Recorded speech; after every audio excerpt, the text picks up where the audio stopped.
Glad to have you guys back. How are you Thank you today? for having It's us. a pressure. A pleasure. You finally spit it out. Yes. Oh man. I just wanted to give our listeners some context before I dive in so they know where we're coming from, so they're not like lost. So in this episode, it's gonna be a little bit different from the norm. I know we just mainly talk about like creative interviews on here, but this time I wanted to discuss some of the struggles and advantages of being a creative with ADHD and how to cope with it. And just a disclaimer, I'm not a psychologist, a licensed professional, or anything.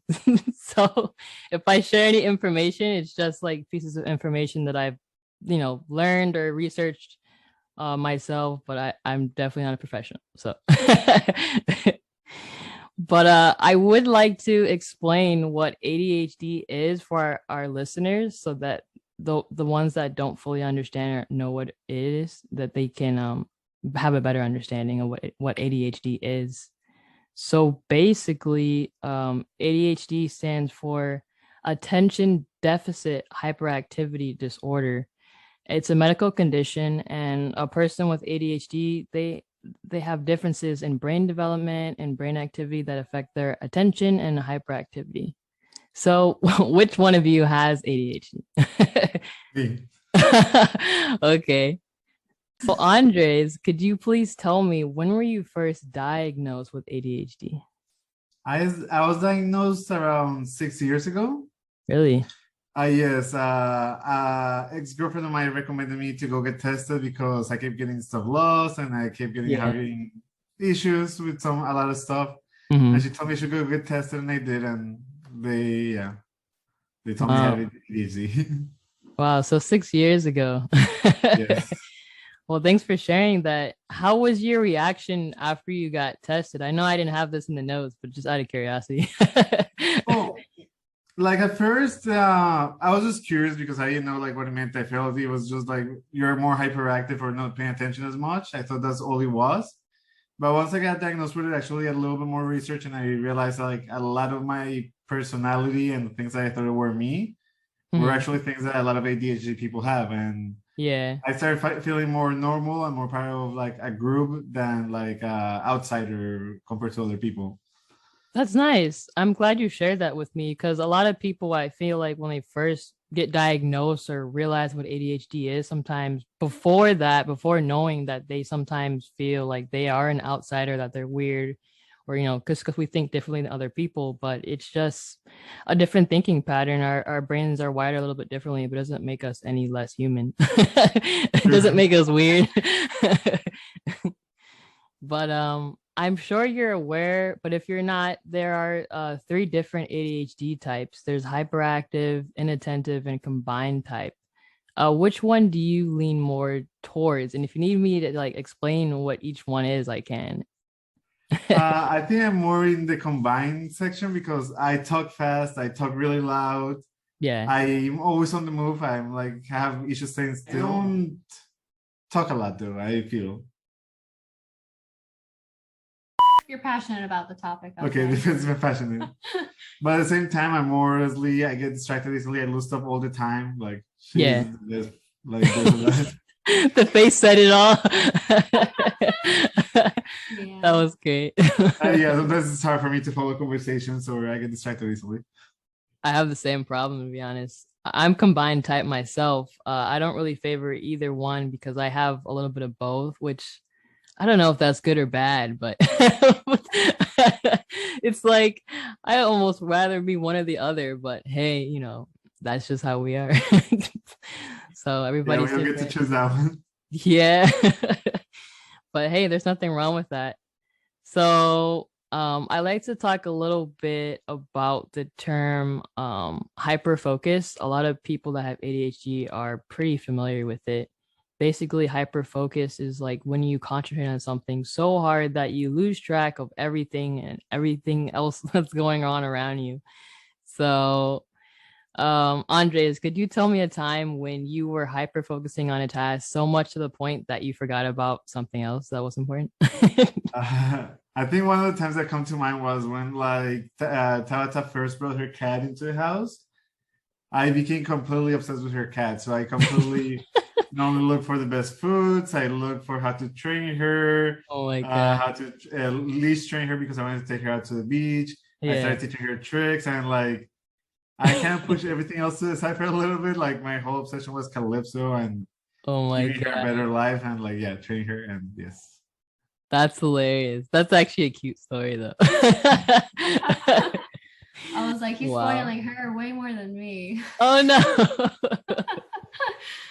But it's at least, I mean, it's something to be good, focused on, treating something better. Yeah. I would say that wasn't a bad example. That was actually a nice example though. I did forget like about a lot of my other tasks, so Yeah. it did push a lot of my editing or stuff, like pushed it back a lot because all I wanted to do was play with the cat, or I will try to edit and like she'll catch my attention. She was like something new that I had here, Yeah. and yeah, just keep catching my attention. Love them. That's Really awesome. cute. So Tabitha, do you remember any other occurrence when Andres was hyper focusing on something other than that one? It's you. I mean, I noticed like when he gets really focused on learning, like even like photography topics, he'll kind of like forget the time's going by and he'll be like, hey, did you eat it all? I think we've all been there. Yeah. Yeah. So like whenever you're like interested in something, sometimes people with ADHD do tend to get like really absorbed in it more so than other people. Like it's like a whole nother level of like fully immerse yourself into whatever that thing is. And we're like, I feel like we're very passionate people, but like on a whole nother level. If I had to describe it any other way, that's how I would say we are, I guess. So also I wanted to talk a little bit about that people with ADHD often have problems with being on time, like punctuality and everything. But for everybody, it's not always the same. Some people they'll like arrive super early to a place, and other people will be habitually late. So I was just wondering, Andres, which category do you fall in? Well, for this one, I know myself, and I know like if I leave at the time I want to leave, most of the time will be late. Mm, But that's why I always leave like give twice as much time as I should, especially with weddings. yeah. With weddings, I never want to actually mess up, so I always try to give myself twice as much time because I know if I do it the way I want, I'll be definitely late. So, I yes. know that weddings tend to be like pretty intense and there's like a lot of things to remember and to prepare for, to be ready for the wedding day. And a lot of people with ADHD tend to be very forgetful. So how do you prepare yourself mentally and physically for a wedding day? Do you have like a shot list? Do you pack your gear the night before? Like what's your whole process for that? With my gear, if I try to have it prepared the day before, because if I try to pack it the day off, most likely I know I'm gonna forget something. Mm-hmm. With a shot list, I don't really have a shot list to say. I will have more like a mood board, something that will guide me to the look or the style of the couple lights. But I don't like having a set of shots because if I have that, I'm not in the moment capturing what is going on the day. The only list I will have would be like the list for the foremost stuff like that, just to make my life a little bit easier. Mm-hmm. But to be honest, I'm there mostly just focus on the couple. I don't try to. I forget about my phone. It's one of the times I actually have to focus a lot. Like I won't look at my phone. I won't look at anything. I'm just trying to move a lot, finding different angles, different points to shoot. I think that's what keeps me entertained. I'm always like, okay, I got this angle. What angle can I shoot next? What can I do next? What moment should I make happen? So I like it because it keeps me moving and it keeps me entertained. It doesn't let me get bored. Nice. So Yeah. weddings, because they're so intense and like high energy, it kind of like helps you to like get through the day because you're constantly on your feet, constantly on your toes, moving around, trying to get all the shots. Exactly. And it's fun trying to be creative on the moment. Like you're like, okay, I got my safe shot. Now I got time to move and try to find different angles, find reflections, find this. It's fun being creative on the moment. It's something that I actually enjoy a lot. Yeah. That's pretty impressive that you don't use a shot list though. I'm pretty like, wow. Well, even it's funny because even with the formal list, if I'm there, he doesn't really use it. He just kind of has someone else if they're available to help him go through the list. If not, he kind of improvises. He's like, which family members are next kind of thing. So nice. He really does fit in the environment of the wedding. And That's to be nice. honest, also, I used to have a shadow. Like when I first began, like you think you have to shoot certain moments. Yeah. And you start realizing, no, every single couple cares about the same things. Like some people don't care about details at all. Some people don't care about the getting ready at all. So once you get to talk a little more to the couples, you understand like, oh, this is what matters to them. This is what doesn't matter. So I'm not going to waste time trying to photograph stuff that I think should be the shadow list, but like it isn't. Right. Like I try to be as much in the moment as possible, and I like setting up moments a lot more. Nice. Like that's something that I will do a lot, set up moments. So you're more like you shoot a lot more candids during the wedding and try to just capture the moment, like you said. That's awesome. it really shows though in your photos because it feels like it's like effortless and like it's not superposed, but it's like very nicely put together. I would say like I actually do post a lot. Or you put them in that place of where you're. It's not like too posy though. That's what I'm trying to say. Yeah. Oh, thank you. So Andres, overall, how would you say it is being a creative with ADHD? Do you think that there's more advantages or disadvantages? Why or why not? I think it's 50-50. I think you do have to try to manage it because I feel some people don't try to control it and they use it mostly as an excuse. Like he has a lot of bad things. Like I have a lot of issues focusing on, especially when it comes to the business aspect of photography. Like that part I try to, and I have issues doing with it. I have a lot of issues following routines. So sometimes I try to use stuff like to-do lists and everything. And I make like a workflow for it, which I love making workflows, which is something good. But once I make the workflow and once it works for a little bit, I get bored of it and then I kind of follow it. So it's kind of like a double side story. Yeah.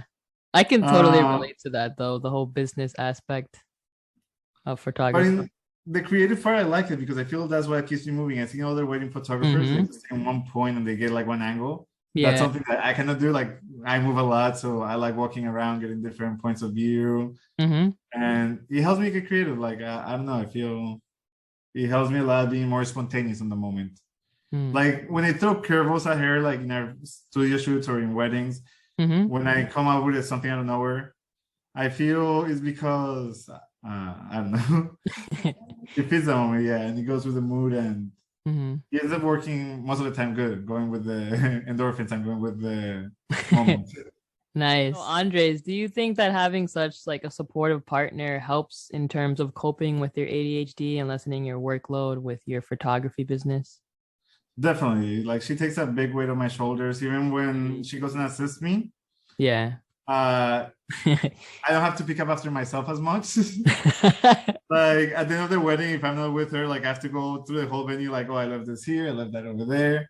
Yeah. When I have her, she will even pick up after me, and that just lets me concentrate more in taking more photos and finding more angles. And here at home, she helps me with the editing. Like she just makes my life a whole lot easier. Like I cannot express how much. That's beautiful. That's so awesome. I love how you guys work together. I'm always excited to have like creative couples on the podcast because I feel like it's just really cool. Like both creative and both like two creative minds are better than one, I feel like. And then working together and your passion is like such a beautiful thing to share. Oh yeah. I mean, that's why we love connecting with people like you too, because the more the merrier in the atmosphere. So Tabitha, would you say that it's easier being a creative with or without ADHD? Why or why not? I don't. That's a hard one. I mean, from my perspective, it's probably about the same. I feel because like I see him and how he works and how I work. I mean, we have our own mindsets, but even when we work together, it's still kind of like magical. So I mean, I think it's like the same. Like we can, if I was always to be like so on a plan, I think sometimes when you see something in your head and you think how something goes and it's not working, I think that's where it's nice to have another way of thinking to be like, oh, okay, we can kind of fix it. So it's like 2-in-1 kind of thing. So you guys kind of like bounce ideas off of each other, and then Andres will have like a whole fresh set pair of eyes on the matter or the look of the shoot, and you'll be like, wow, I didn't think I was gonna do it like that, but hey, this was kind of cool. You just kind of go with the flow. Yeah, he's always thinking of ways to make things easier than harder, so it helps. Yeah. I want to thank you guys so much for coming on the podcast again. This was awesome.